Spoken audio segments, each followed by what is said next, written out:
All join palms. And repeat after me. I take refuge in the Buddha. I take refuge in the Dharma. I take refuge in the Sangha. Keeping the palms joined.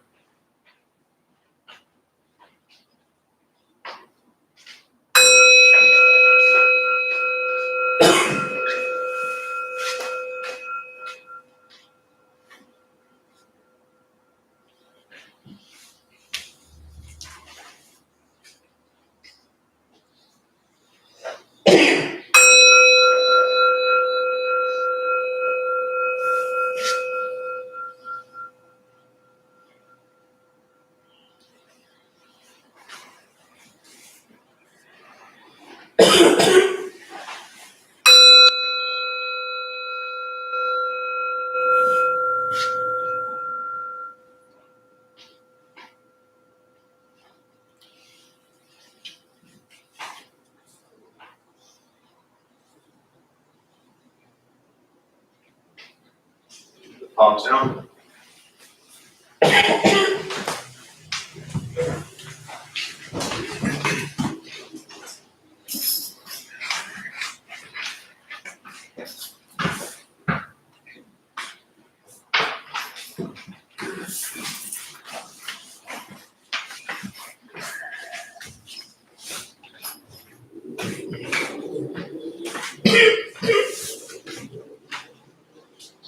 Good morning, everybody. Morning. Thanks for being here. Going here for the first time. What brings you here? Those who are new, who wants to share? Go ahead. We're visiting from Northern California. Our son. Nice. Is he with you? What's up, dude? Your son's awesome. But you already know that. Now that I'm totally embarrassed. Who else? Welcome. Who else here for the first time? Why? Serenity, calm, meditation. Sounds so simple, right?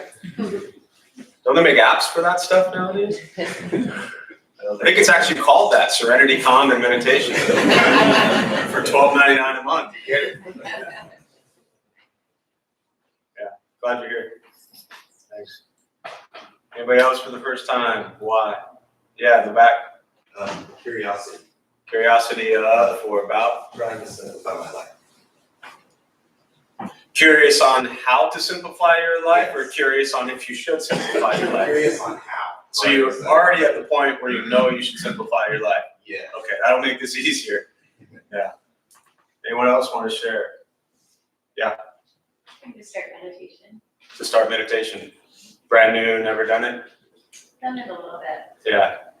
How's it worked for you? Great. Great. Nice. It's good. How many of you do a practice every single day? It's good. How many have a crazy mind every single day? You might want to look at whether your hand went up or not to both those questions. There's a strong correlation there. Yeah, the reason I say that about the simplifying the life and whether you're ready, we look at meditation, we look at Buddhist practice, it's not easy always to recognize that we live lives that are filled with a lot of stress, a lot of anger, a lot of sadness, a lot of depression. It takes kind of courage to be able to be real with that that's what you're going through. And there's happiness and joy and peace and calm and all those wonderful buzzwords, but that's not why we get into this practice. We don't get into this practice because everything in our life is perfect and happy. We get into this practice because we recognize that we're struggling. And whatever that struggle is, it's real in our lives. And so waking up to that is really important when you kind of begin this practice, to become aware of what is my anger, or what is my stress, or what is my anxiety, or what is my sadness, what is my depression. Begin to become aware of that. It's a really good place to start. And then from there, you begin to look very honestly and kind of authentically at the nature of your own mind. And that's where it can get a little bit scary, because, the mind that drives you crazy all day long, that's the mind you're with all day long. So Sitting with and around others who are also exploring the nature of their own mind often helps. So we will sit. We'll do a little meditation practice. Those who are maybe new or sitting for the first time, a couple things to tell you before we begin. Nothing's going to happen to you. Right? You're not going to float away. You're not going to have any mystical, magical experiences. The mind that races all day long is not going to shut off. Don't judge your practice, meaning don't ask yourself, is this working? Is this not working? Am I doing it right? Am I doing it wrong? Okay, we're just going to sit. We're going to breathe. You'll hear sounds. Sounds outside, sounds inside. This is life. Life is filled with sounds and chaos. The practice of meditation is learning to get quiet and still within all of that, not escaping from it. Posture, you just want to be comfortable. If you're on the cushions, often it helps slide into the front third. Pushing the stomach forward allows the back to straighten, shoulders are relaxed, hands keep on the knees or in the lap. If you're on the chairs or benches, also just trying to sit up straight. Relaxing the shoulders. If you need to move, simply move. Movement doesn't make you a bad meditator, it just means your leg hurts or you have an itch. I'll guide us as we begin. We'll settle into a little bit of silence. Most important, don't expect anything. We're just going to sit and breathe.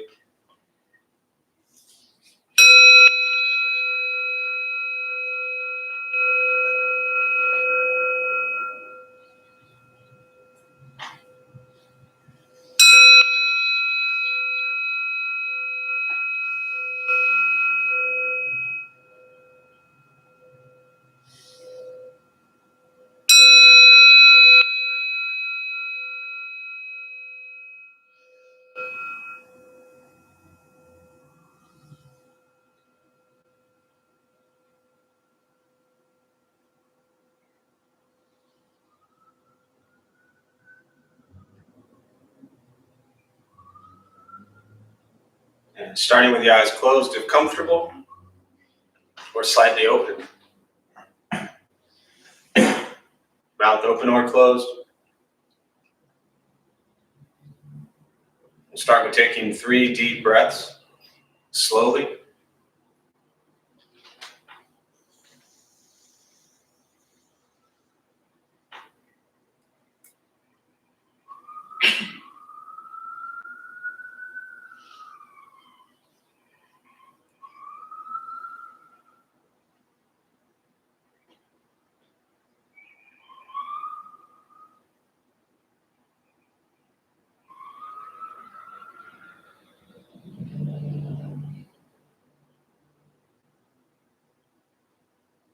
And eventually, settle into a natural rhythm of the breath.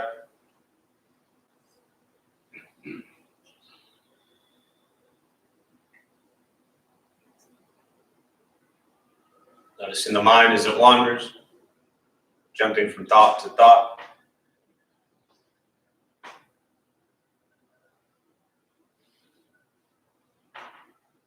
Start with gently guiding the attention, focus, to the stomach or chest.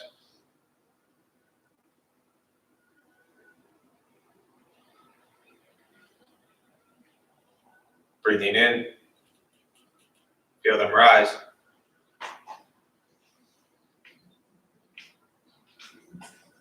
Breathing out, they fall.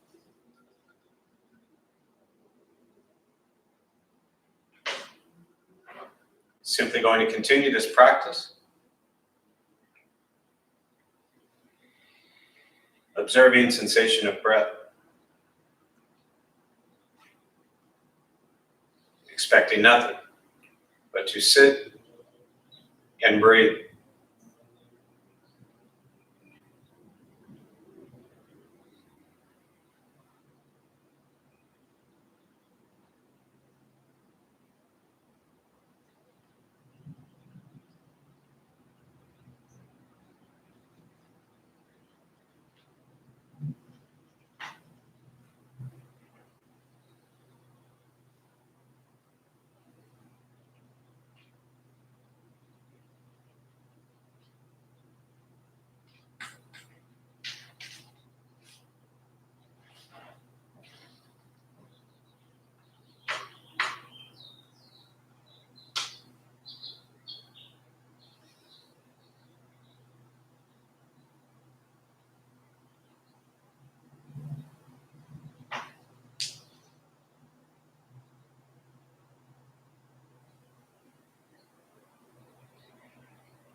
And as the mind wanders,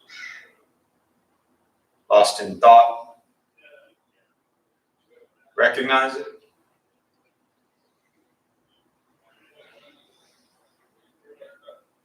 Release that thought. Return attention, focus to the breath.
Where's your mind?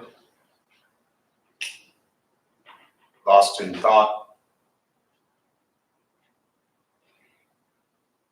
Return attention, focus to the breath.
Learning to be comfortable in stillness,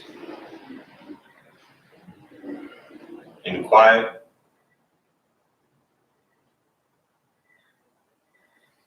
wanting nothing, let you sit and breathe.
Keeping the mind alert.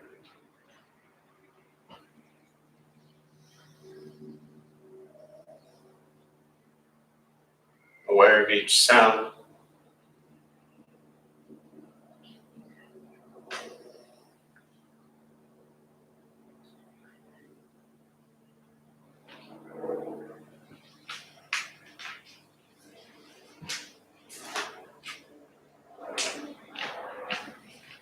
Each thought.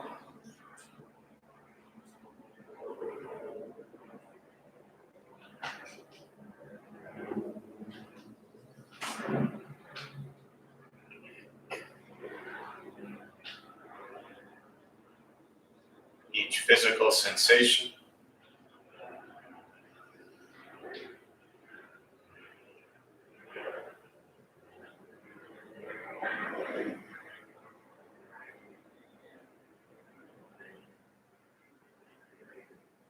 Yet concerned with nothing but sitting, breathing.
And with the body still,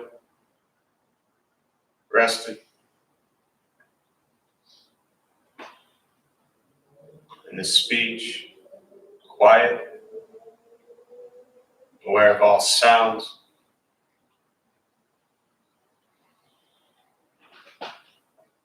and the mind learning to settle,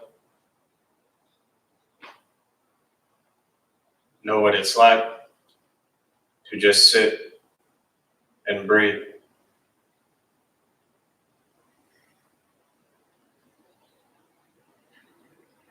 Knowing with each breath, there's nothing else to do.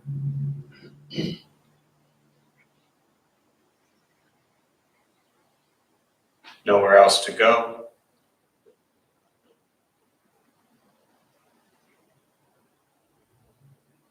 No one else to be.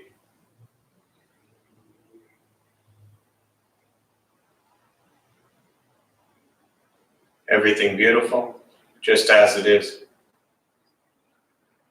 Sitting, breathing.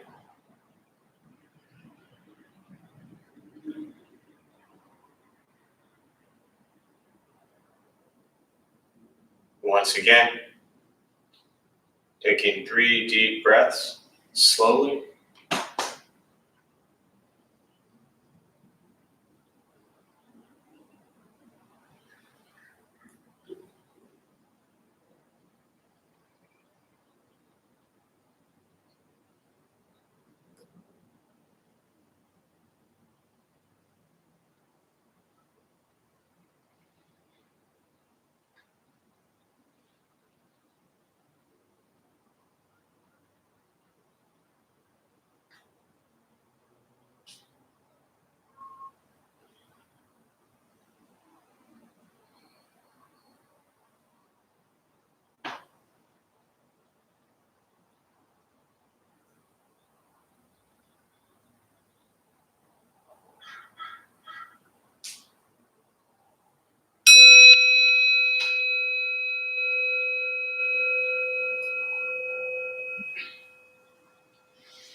As you slowly open the eyes,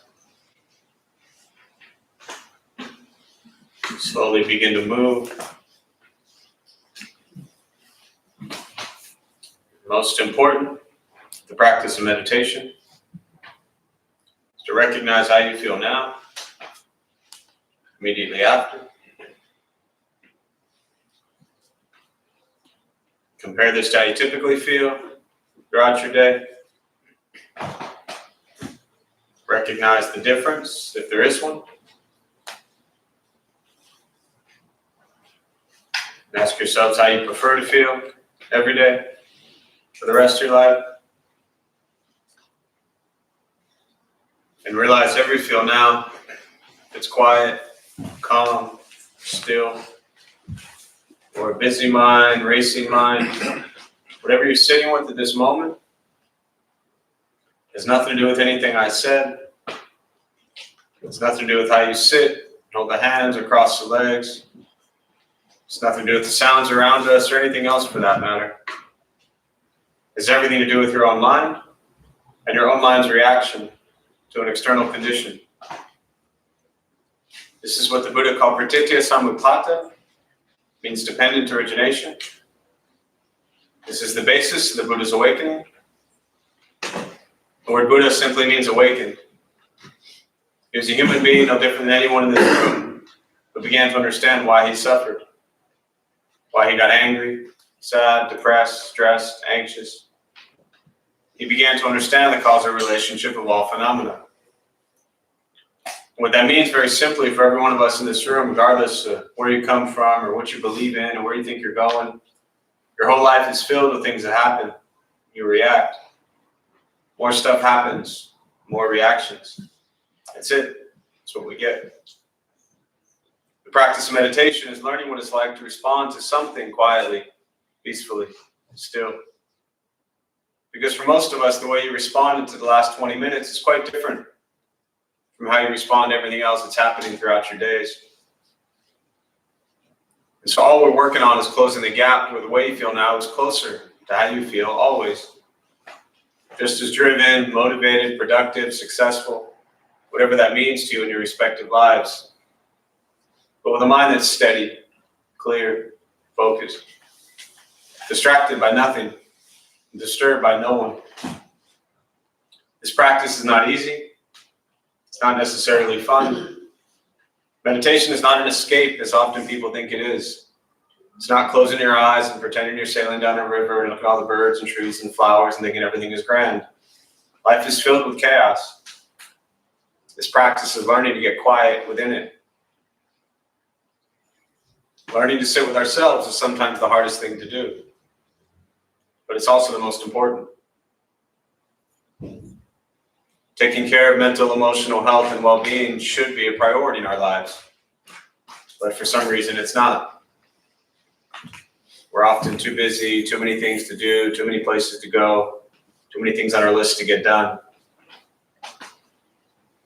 And we forget about taking care of the mind and the heart. And that's got to be first.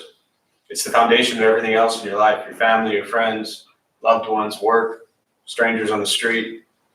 Everything and everyone you interact with starts with your state of mind. And so that's why it's the priority.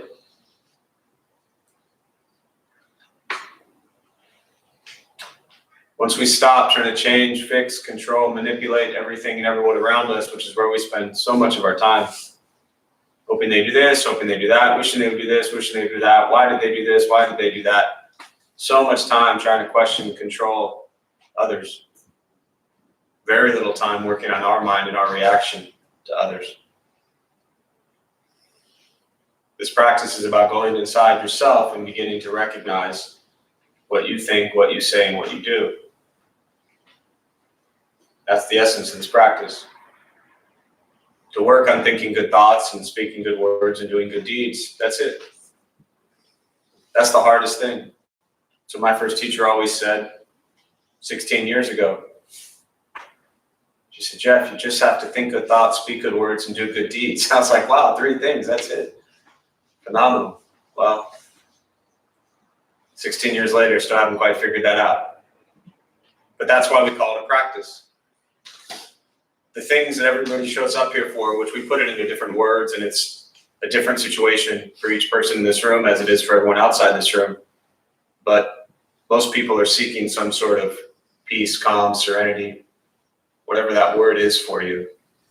And the practice is to recognize that as we cultivate this idea of thinking good thoughts and speaking good words and doing good deeds, then we find a little more peace, a little more calm, a little more clarity. But it's a challenge. Because when we get up out and go outside and engage in the world out there, they didn't finish their meditation. They don't care that you finished yours. It's going 1,000 miles an hour, and you very quickly get wrapped up back into the routine of everyday life. We don't meditate to be good at meditation. This isn't about being Buddhist. It's about learning to be kind to yourself and every single person you encounter every moment of your life. Not just those you like. And when we engage with people out in the real world, can we bring a sense of kindness, compassion, and forgiveness towards everyone out there? Not easy to do, but that's the practice. And it doesn't stop. It's just a daily routine. Everything else we do every day, the practice of loving kindness and compassion, is the same thing. It's an everyday practice. So I'd rather just stop there and open up to any questions. I always prefer to respond to your questions on meditation, Buddhist practice, anything you're sitting with, and we'll go from there.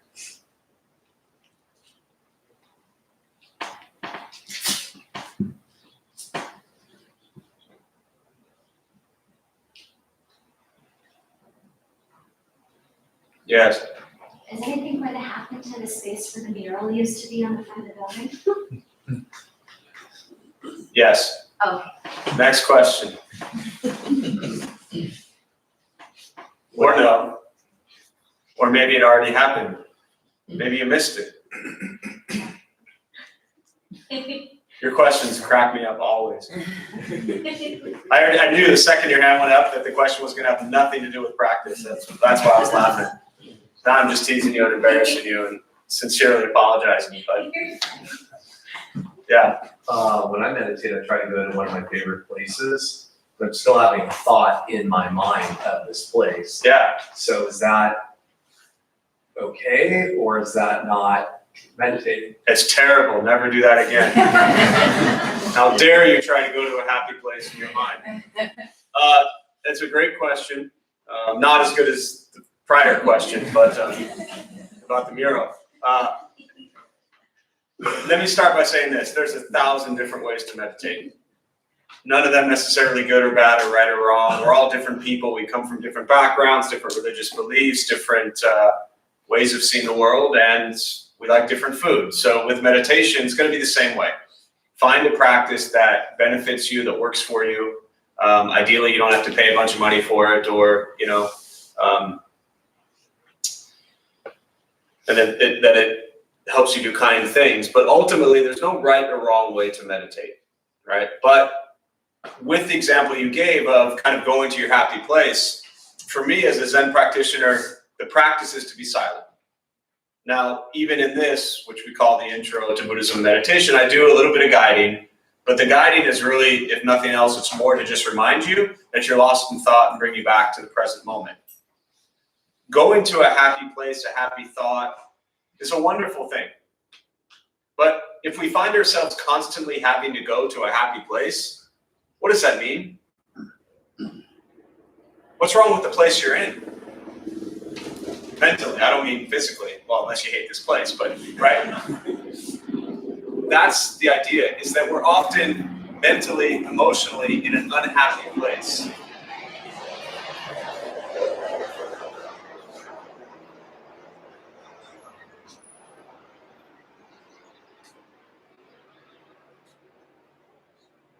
And so if we're mentally and emotionally in an unhappy, unhealthy place, then we seek and crave and desire a healthy place to go to, right?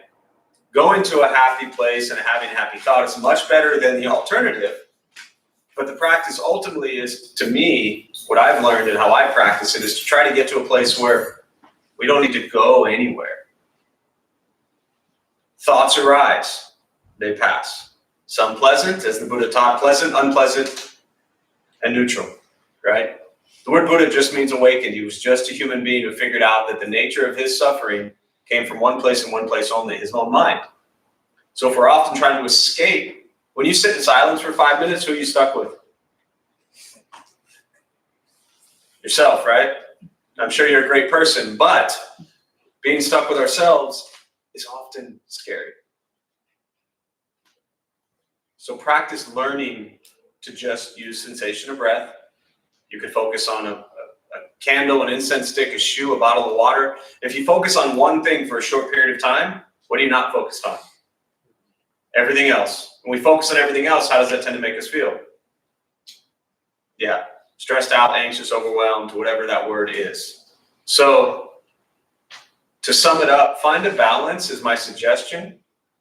Using the happy place to go to if you're just in a really unhappy place. But also if you're in an unhappy place and you're sitting with it, it'll pass. You know what might be right behind that thought? Another unhappy thought. And you may sit there and cycle through unhappy thoughts for 5 minutes, 10 minutes, 20 minutes. But more importantly, is that you don't do anything with those unhappy thoughts. Does that make sense? Right, so we just sat still quietly, and this is for everybody because we're all in the same place. You sat for 20 minutes silently. Did you have some pleasant thoughts, at least one? Did you have some unpleasant thoughts? No? Really? Congratulations. I had a lot, right? So pleasant, unpleasant, and neutral. But regardless, for 20 minutes, we sat with a crazy racing mind and we didn't do anything with it. So when we go through our days and you start to interact with people who might not do every single thing you want them to, potentially, and they say and do things that you don't like, and you have an unpleasant thought, you recognize, wow, this is an unpleasant thought. I don't have to act on it. This is a pleasant thought. I don't have to act on it. We don't have to act on every single thought we have. We can just recognize them as like the planes flying overhead. They get louder and then they get quieter. These are our thoughts. So it's a long response to a simple question, but hopefully that gives you some idea. Does that help? Yeah. Good question. Other questions? Yeah. I feel like sometimes when I meditate, I just get like so kind of in a zone that's not necessarily here nor there, but it almost makes me really sleepy. Is that like, how do you keep from like? So, yeah, is this zone that you described that makes you really sleepy potentially sleep? And I don't want to call you out as the only person in here who fell asleep, but there's a chance that that zone might be sleep. Yeah. And if that is, that's okay. Did you hear that plane or helicopter overhead? Okay, good. If you didn't, right, it doesn't mean you were in some deep meditative state. It just meant you were sleeping. Now, sleep is not the end of the world, but we don't meditate to fall asleep. So if sitting quietly for 5, 10, 20 minutes makes you sleepy, that's a really important thing because it tells you what? I'm tired. That maybe you should get more sleep. Maybe explore why you're not sleeping. Maybe explore why sitting for 5 minutes instantly puts you to sleep, right?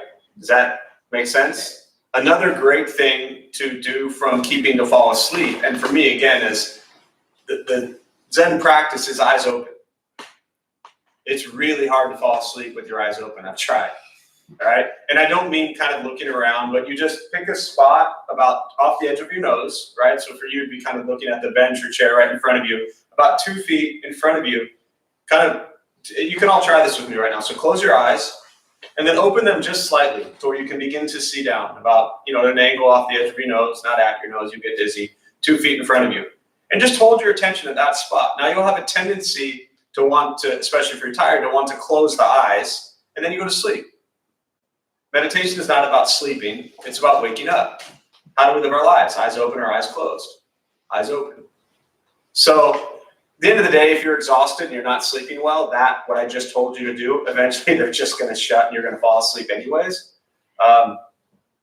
So walking meditations are wonderful. Eating meditations are wonderful. Conversations are wonderful meditations. All meditation is a concentration and focus on the present moment. So if you're walking, concentrate and focus on your steps. Listen to the sounds. Be aware of what's around you. If you're eating, focus on eating. What does it smell like? What does it taste like? If you're talking, actually pay attention to the person. You ever talk to somebody and they're not even looking at you? Or they're talking to you and you're not even paying attention because you're already preparing what you're going to say, right? So conversations can be a meditative practice. So find ways to work meditation into every area of your life and think about why you're not sleeping so well. Does that help? Yes. Yeah. And it's possible that we don't sleep well because why? Our minds are racing. So doing this practice before you sleep is really helpful as well. Sit at the edge of the bed, close your eyes, deep breath in, deep breath out, count 1. Deep breath in, deep breath out, count 2. By the time you hit 10, you're probably going to be asleep. Okay? And if it doesn't work, start over. Yeah. Other questions?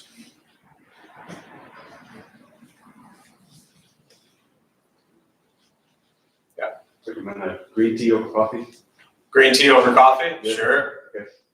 Oh, was that a question? No, it's Was that a statement or a question? No, does green tea would work better than coffee, you think? I like both. Okay. I am Buddhist, I meditate, I'm Jewish, I like green tea, I like coffee, I like pizza. Okay. But yeah, I mean, I'd ask a medical professional. Green tea better than coffee, Benton? Yes. Yes, there you go. For anxiety. Yeah. For anxiety, thank you. So go ahead, share. So that's what I wanted you to do, share what your experience is. Racing anxiety, racing thoughts and stuff, maybe kind of slow things down a little bit. So it helps you. Yeah, so like in the morning, having coffee, my third cup of coffee, you're just all over the place. So, yeah, maybe some great tea, maybe. Thank you. Huh? Both good for you. Go ahead. Your Dharma Life program is, can you explain more about that, and are you doing one in the fall? Yes, I can explain more about it. I don't know if we're doing one in the fall. Very possibly. I put it, possibly. To sum it up in brief, we started the Dharma Bum Life program in 2009. It's a 12-week program where you're with the same group of people, about 25 people. You meet twice a week, Monday nights and Thursday nights. You spend 2 hours each night from 7 to 9 with the same group. So it's really nice. Like, we have stuff every night, every morning. You come in, some of you get to know each other, some of you don't, but we kind of come in and we go. The Dharma Bum Life is really the same group of 20, 25 people together for 12 weeks. And so kind of that, intimate Sangha forms, you get to know people a little bit better, a little more open, a little more sharing. You have community service, you have specific projects that you work on in the community as well, or through the temple here. You have 4 retreats that you go on to introduce different schools of Buddhism and Buddhist places. Dylan, sound familiar? It's basically the same thing that we run with our college group. Our Dharma Bum Life program became Delta Beta Tau, our college group, and Delta Beta Tau is the Dharma Bum Life program. It's the same thing. Here we just get the joy of doing it with older kids, it's as free as everything else we do. The only thing we ask when we do is that you commit to it. It's hard to commit to doing anything for 10 or 12 weeks. So yeah, we just had one a few months back, and everybody lives through it. And the intention is to have them at least twice a year, but it kind of puts a drain on the temple space as well, because we have to shut down 2 of the evening classes here. So that's the potential hesitation, because upstairs and downstairs classes every night, temple's full. So did you already send something in saying you're interested in it? Yeah. So keep an eye out. Other questions? Meditation, Buddhist practice, anything you're sitting with? One question. Yeah. You say that don't judge the meditation when you're going through it. Sure.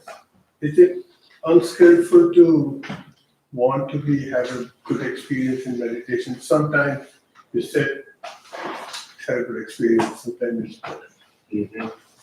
So wanting to have a better experience, I'm wondering if that becomes another desire. And you heard Ajahn Jeff when he was here teaching and talking about, for those who are brand new to Buddhism, Buddhism talks about cutting through craving, cutting through desire, but it's foolish to think that you're going to go through your life and have no cravings and no desires. Right. And so it's important, I'm just giving a little context to your question, it's important in life, not just with meditation, to recognize these are my cravings, these are my desires. Are they healthy or unhealthy? Are they skillful or unskillful? Do they bring a sense of loving kindness and compassion to others? Are they based on generosity and compassion and wisdom, or are they based in greed or anger or ignorance? So the desire to want to have a pleasant meditation, I wouldn't in and of itself say that that's a terrible desire or unhealthy desire. What I suggest looking at is and not to answer this, but to just kind of ponder yourself, what makes you feel that one meditation is better or worse than the other? To my knowledge, every time I've ever seen you meditate, you have continued to breathe. True? Otherwise I won't be here. Yes, and all the other medical professionals in the room can say, right, you're still breathing. So my question would be for you to explore what you're using as a basis of judging it as a pleasant or unpleasant meditation. It's just sitting and breathing. You may fight it, you may resist it, you may feel better at times than others, but does that really mean the meditation was better or worse?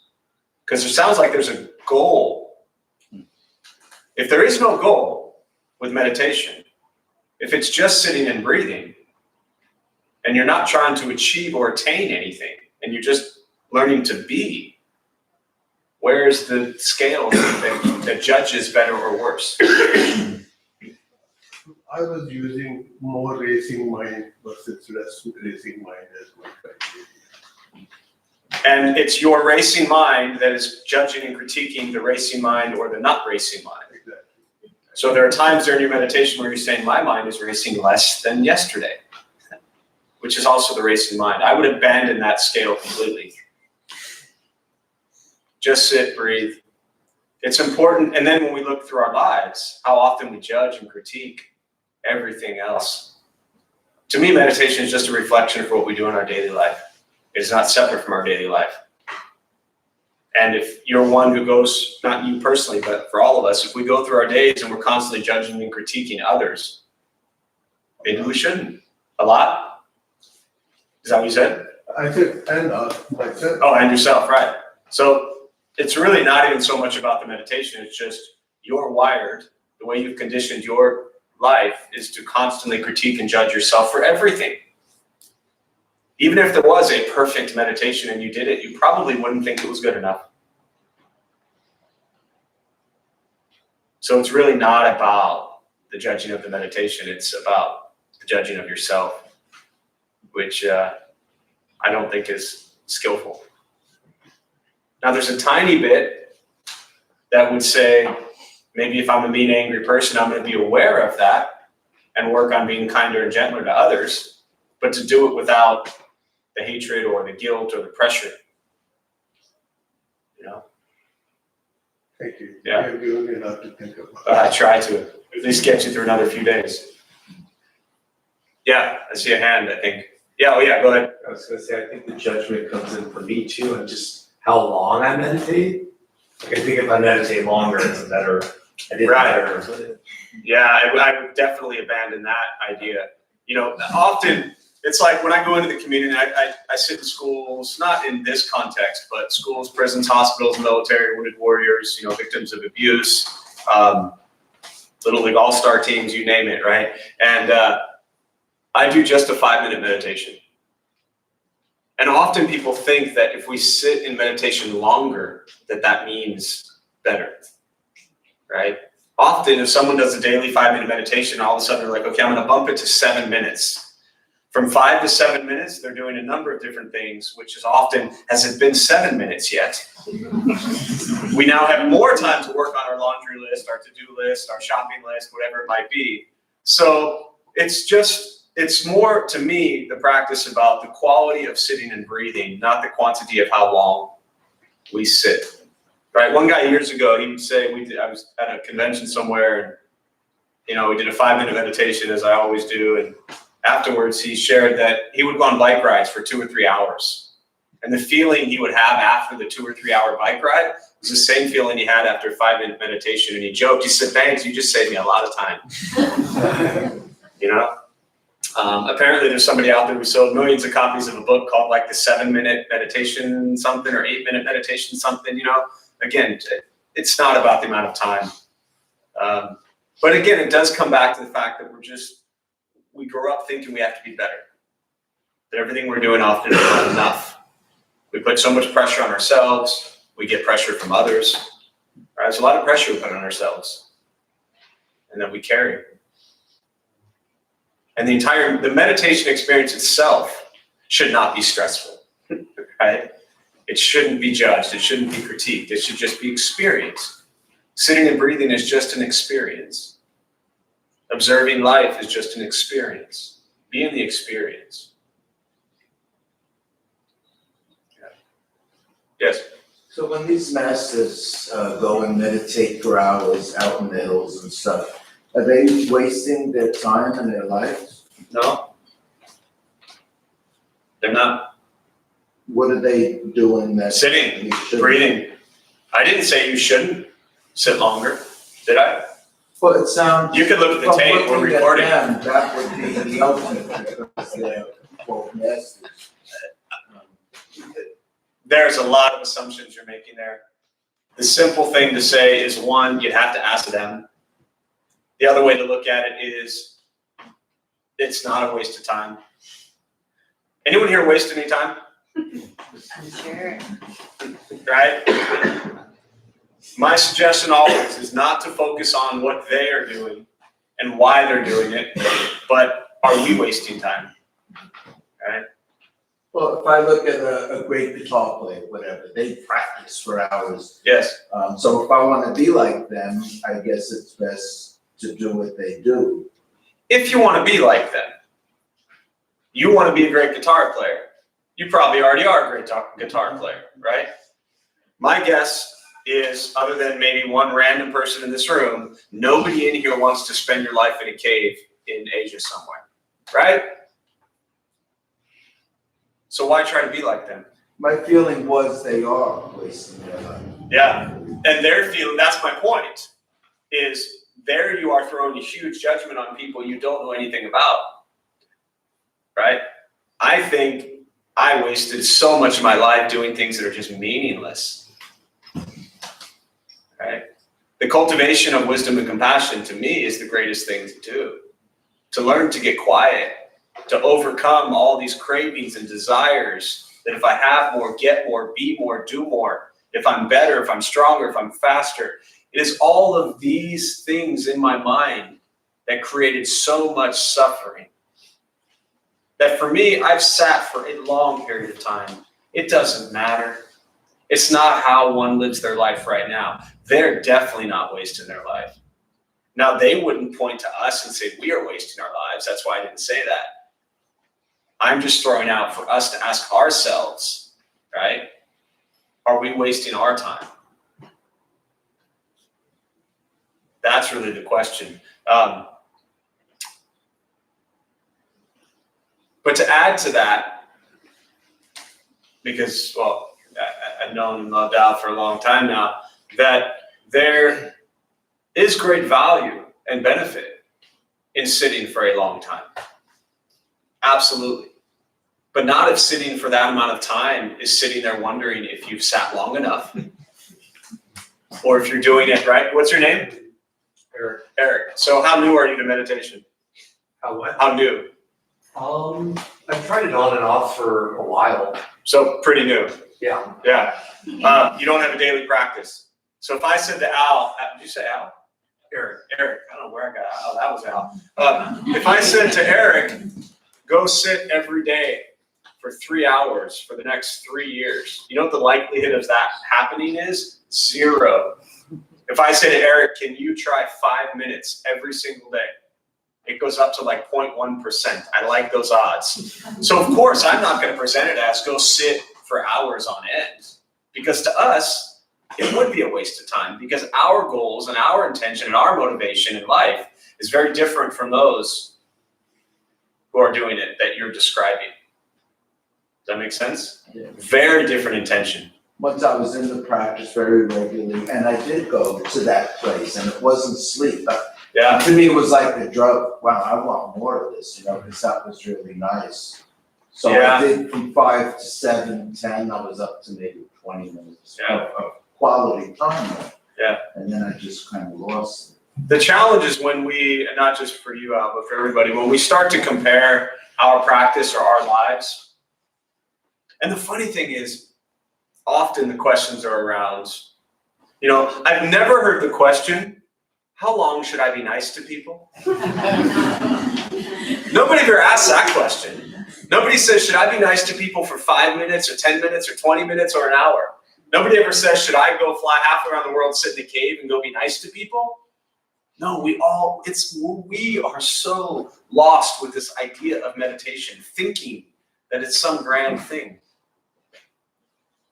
Be nice to people for 20 minutes straight today, every day for the next 3 weeks. See if you can do that. And that includes yourself. Okay? One of my favorite expressions is an angry person who meditates is just an angry meditator. The meditation doesn't fix things. It makes you become aware of your actions and your behaviors. This practice is not solely about meditation, it's about your actions and behaviors. That's what the Buddha taught. Yeah, Andrew. I've heard you talk before, I've heard you talk before about how meditation is a really good use of your time. And you talked about it with respect to your karma. And I was thinking about what Al had asked about, and I was thinking so in the monks give back by, with Dharma talks and teaching and writing. If your karma is completely neutral, even if your intentions are good for yourself when you're meditating. Can you talk, sorry. Yeah, no, you're good. Boiling it down, can you just talk a little bit about how meditation is good with respect to karma? Yes. Yeah. So I'll close with this thought. Just for those who don't know what karma is, the word karma, and I know you've heard me say this a lot, karma means action, right? For those who might be new to this stuff. Karma is not what goes around. Karma is not what goes around comes around. Karma is not getting what you deserve. Karma is not good happens, and then you get good back, or they did something bad and then bad's going to happen to them. Karma is not what you get. Karma is what you give. The word karma means action. And as the Buddha taught, we generate karma 3 ways: body, speech, mind. What we think, what we say, what we do.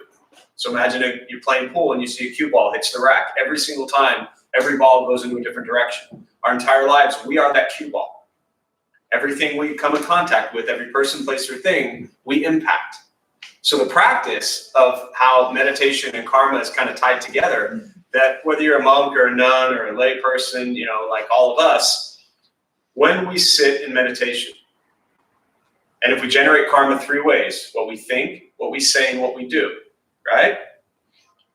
When we're in silent meditation, what are we saying? Nothing. So our speech karma is pretty good because we're not saying anything. When you sit quietly in meditation, you're silent, right? So you're not saying anything. So your speech karma, one of the 3 ways that we generate karma, is neutral.